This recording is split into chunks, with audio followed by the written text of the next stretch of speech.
and get in with the talk. Thank you for having me. You already know. Another classic in the bag, right? So I would love to know what would be one of your magic, like in a perfect world, what would be one of the solutions to pour a little bit of water on that fire of this gender war where men are feeling like, you know, women are not wholesome anymore and they're not worthy of our protection and these are not real women. And then the women are like, these are simps. These are not real men. You know what I mean? All of these different quote unquote talking points, right? What is a way to kind of like bury that hatchet? Like, you ain't shit. Like, I think what it's becoming is everyone's like, look at you. Mm-hmm. And everyone starts out on a negative mindset. I'm going to assume the worst. Right. And I'm going to have you sit and prove to me that it's not what my assumption of the worst. Nobody wants to love someone feeling like, oh my God, I'm going to prove to you that I'm not. No, let's go into it as grown adults. Right. Why don't we go into it assuming the best? You know what I'm saying? So I think if people took more time for every complaint you have about somebody else, right, and their tendencies, and this is my deal breaker, there's ones you have. Right. I think if more people took time to be more self-aware of their shortcomings, right, they wouldn't be so dead set on the others of you have this going on and you have that going on. So I think humility in a way. Humble yourself. You ain't shit either. Right. Is that a form of projection? Whereas I think it's distraction. You say distraction? Like people who, you ever see, I call them stills. Mm-hmm. You still struggling. Mm-hmm. You still mad. You talk to them today, right, 10 years from now, they in the same place. Right. Those are people who constantly look for flaws in others so that it can distract them from themselves. Right. I can't do this because my mama is like this. Or my daddy like this, so I can't. And they use other people as the reason of why they're not progressing. So I think it's a distraction. I think the constant desire to, this person is, y'all are like this. This is why I can't get a woman. Right. You know what I'm saying? The men are like this. That's why I can't get a man because look how the men are. Right. It's a way to make people feel like it's not me, but it is them. Interesting. I want to pivot a little bit and venture forth into what we call the conscious community. I remember when I came into the community, we weren't promised anything, right? They didn't promise us a wife. They didn't promise us a wholesome woman. They didn't promise us a happy life. Mm-hmm. It was assumed that when we got into this community, though, that was going to greet us at the door. Okay. Right? Women were going to, we were going to meet our queens. We were going to be in this, healthy relationship. We were going to heal together. But I travel a lot. I've been in many different states. I've been in many different communities of consciousness in many different states. And I begin to see the same thing time after time after time after time, that's not the case. That people in this community are somewhat going through the same exact thing that people are going through in what they call the knuckle dragger community, or, the 85ers. There's all these names and whatnot. So my question to you would be, whatever happened? Like, where did they drop the ball in this community to whereas healthy relationships, the affairs of the heart, healing, and all of these things are somewhat of it's not even being even addressed. Yeah. I think that somehow the conscious community became a structure-free community. Like somehow the conscious community turned into this place of no rules, no structure, no roles. Right. And it just became a free-for-all. Right. Took the word right out of my mouth. Yeah, it just became a free-for-all. It just became do what you want. It became a do what makes you happy, live, laugh, love type of community. Right. We lost the structure. Right. I think if we were to get some type of order and structure back in, people need that. Especially women. Women do best in black and white. Women resent gray areas. Right. Women resent lack of rules. They'll never tell you that. Right. But they do. They resent lack of rules. They resent lack of guidance. And we, the community, the conscious community, in this place of show up as you are, whoever you are, we accept you. Right. And it's like, no, we needed rules here. If you don't have rules and something to obtain, something to earn, right, it causes people to just run amok. And I think that's where we are now. It's just everyone do whatever they want. What would you say would kind of fix that, or begin to fix it? Like, what would be the Band-Aid that you would apply to that wound to begin to heal it? You know, I don't think you can. I think once people get a certain place, that's a decision they've made. I think we just need a few people in the community to begin living your life in structure. That's the way it goes. Right. You live your life in light. Example. You live your life in light. Right. You over there dark, depressed, don't know if you're coming or going. I'm going to be over here in the light. You're naturally going to want to come in the light like me. Right. So I think the problem in the conscious community, too many are not married. They don't have any role. They don't have any rules. So I think more of the people who have platforms in the community, go get married, go get some structure in yourself. Right. And then naturally everyone will be like, well, what I'm doing is not working for me. So I want to go where the light is. He over here in the light. I want to do what he's doing. We have to lead by example, I think. One of the biggest shifts that I saw personally when I was in New York is when Polite brought polygamy to the community. Right? That was a huge shift in the community. I lost a relationship as a result of that.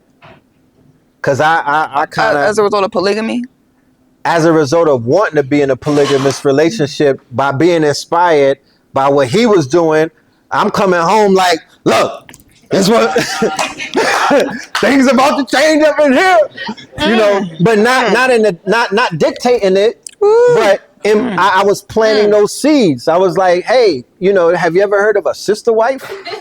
And my son's mother was like, what? What are your thoughts of polygamy in 2024?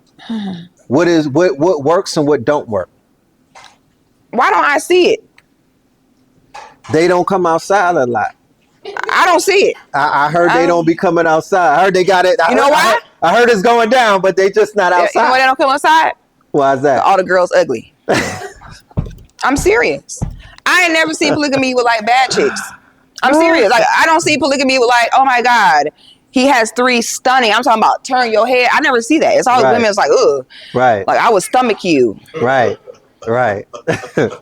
Interesting. Because why would an attractive woman? Why would attractive women with something going for herself? I ask brothers like, what's her incentive? He's that nigga. Many niggas are that nigga. But I'm just saying. That there's not enough money. The thing with polygamy is this. I'm not completely against it. Right. What I think is you have to be socialized for polygamy. You can't go to a 35-year-old woman and say, oh, we're going to be polygamists. And there's no benefit to polygamy for the woman. There's really none. Unless the man had a surplus. In my opinion, polygamy is for men with so much money and resources to where he has such a surplus to where it would be selfish of me to only give all this money, resource, land to one woman. That is not the case. So somebody with a long PPP loan? No, I'm talking about, I ain't talking about PPP loan or PP. Because some men, they have a good PP, like, oh, many women need this PP. No, they don't. I would say polygamy is for men who have surplus. And today, everyone is barely making it. Well, there's a lot of brothers from the continent, Nigeria, Ghana, who brought their culture to Houston, Atlanta, Vegas, right? You know where they roam, Atlanta, Houston, and other places. And Muslim brothers from the Muslim Brotherhood, right? Their culture, where they come from, the way that they were reared and whatnot, right? Versus what American men may be going through. They are like, look, this is what we do. So they're bringing their culture into our culture. Even before this thing with the conscious community and polygamy, there was polygamy going down in the quote unquote, you know, in Atlanta on the scene with a lot of African brothers. So what about that? I feel like what I have to say on that will be offensive. Okay, let's go. I don't want to say it. All right, don't do it. There's no nice way for me to say that. I'm gonna leave that alone. Okay, no problem. Because I have love for the Muslim brothers. I respect them. I don't want to say what I want to say. All I say is talk to the kids. And that is something, I'm glad you said that, because that is really where you can assess success. The kids will tell you. Somebody asked me before, what is my definition of success? I said, if your children love you. Ooh, woo. And respect you. And respect you. We don't have to go too deep with it. Mm-hmm. Because they love you when they young and, you know, before puberty, everybody loves you. But, you know, when I look around, especially with the leaders and their children, or when you look around at the celebrities and their children, mm-hmm. or you look around mm-hmm. with these quote unquote people that made it and their children. Come on. It's like, why the hell do the children have such a disposition towards their provider or their paternal parent? Like, where's the animosity coming from? Come on. They provided them everything. They gave them King Harris. Ooh. I'm thinking about his veneers. He's standing on business, and he disrespected both of his parents, regardless of, you know, he embarrassed them. And it was like, damn, you was on TV, fam. You was on VH1. Like, how bad could it be? So I'm glad that you brought that. There's he got other siblings. He has other siblings. Why they don't do that? Maybe there's some sibling rivalry. That's not what it was? Okay. They mamas are fully black. If you pay attention, yikes. You pay attention. They talked about how King was always with his grandmother, the white grandmother, a white woman. Right. King handles his emotions like a white woman. First thought is to ring the alarm. Right. Play the victim. Put everybody on my side. Right. This is why a mixed woman is not a black woman. Because now her white mother is, I'm going to grandma's house. This ain't Big Mama grandma. See, T.I. other kids don't do that.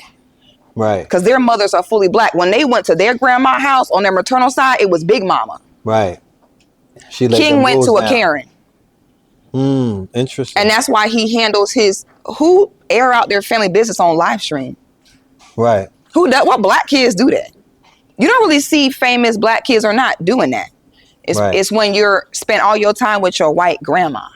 And that's why the mixed thing is very dangerous. Because the grandparents, now that half of your dinner table is those people. How much would you say social media, because this is a new phenomenon, because you brought up the fact what black kids don't do, and I'm like, shit, this new TikTok generation, this new blended society that we're in, right? This new society where they're heavily influenced by people from all different cultures, they're a little different. I'm seeing little children throw shit at their moms and do all kind of white boy shit that I never saw before. They cursing them out. They telling them no. They slamming things, throwing things. They're doing what we saw white kids in the mall do, right? How would you say, and I'm not just going to pin it on social media, but I would just say that in the past 10 to 20 to 30 years, right, with quote unquote teenagers having teenagers, things have shifted quite a bit. What would you say? Give me like a percentage, like how far have we shifted as a culture in, let's say, the past 30 years as a result of both social media, hip hop becoming pop culture, the negative influence of such, different subcultures becoming pop culture, like hoe culture, stripper culture, prostitute culture, all of that is now pop culture, right? That comes from places like here, okay? It was not popular culture before. It wasn't accepted. It was an underground type of thing. It was a subculture. So I would ask you, to what degree have things changed in your eyes? I don't think things change. I think that the kids now, they just stand up for themselves. Right. I think that me as the millennial generation, like my parents were boomers, and it was the age of I abuse you because I love you. And I beat you because I'm going to beat you before someone else can. And Right. you're meant to be seen, not heard. Yes. And what I think is that Gen Z is saying, we're not going. We're not doing that. I think that Gen Z will call you out. I have a Gen Z son. Right. And though he is absolutely incredible, if I'm ever playing, he don't mind calling me out. If I'm ever hypocritical, he'll be like, but you did it. Right. I'll be like, but I let him do that. I let him speak it. I don't train him to where he can't never tell no woman she wrong. I let him tell me when I'm wrong. That's right. And one thing about Gen Z, they talk. Because back in my day, right. I had no, if my parents made me upset, I had to just take the L. Swallow that. Who could you talk to about it? Right. And anyone you do say, that's still your daddy, that's still your mama. Gen Z now, they can go talk to TikTok. Right. So it's the same thing. They just have more of a platform to let it be known. Now the parents embarrassed because these kids, they're not taking it. And I'm actually glad about that. But what I'm saying is they're putting them on blast like King Harris did for his people. They're talking, they're making like TikToks. But see, I was speaking more on celebrity black children. Right. You know, who know their parents have a name. You know what I'm saying? Right. Keisha talking about her mom on TikTok to her 10 followers is not the same as King talking about T.I. online. Right. You typically don't see celebrity black children do that. That's a fact. But the kids, they will do it. But they talking about their mama that work in HR. They're not talking about one of the most prominent rappers in Atlanta. But it's the same thing. They just more vocal and more comfortable to talk on how we treat them, as they should. Right. See y'all next week. Peace.